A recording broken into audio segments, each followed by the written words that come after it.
A man in his 20s who killed a taxi driver in his 60s in Hwaseong, Gyeonggi province has been urgently arrested by the police.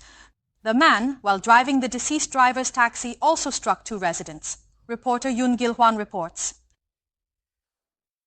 In the still, eerie early morning light, a lone taxi enters the narrow alley. Realizing it was a dead end, he tried to reverse the car but ended up crashing into a tree.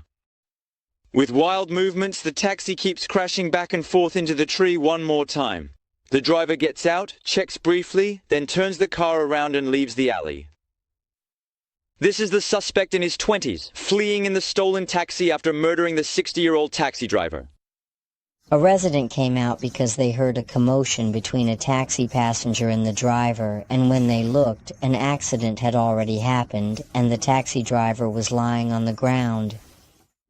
In this rural village, the suspect who attacked the taxi driver with a weapon drove the victim's taxi while fleeing the village, crashing into several places along the way. During this, two residents were hit and injured by the car.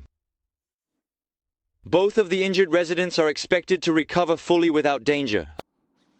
After receiving reports that the taxi was hitting people, the police urgently arrested the suspect in a residential area in Seoul within an hour. Witnesses reported that the suspect had severely injured his wrist while attempting to flee at the time of his arrest.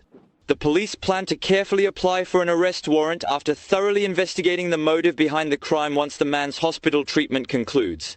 MBN News, Yoon Gil-hwan.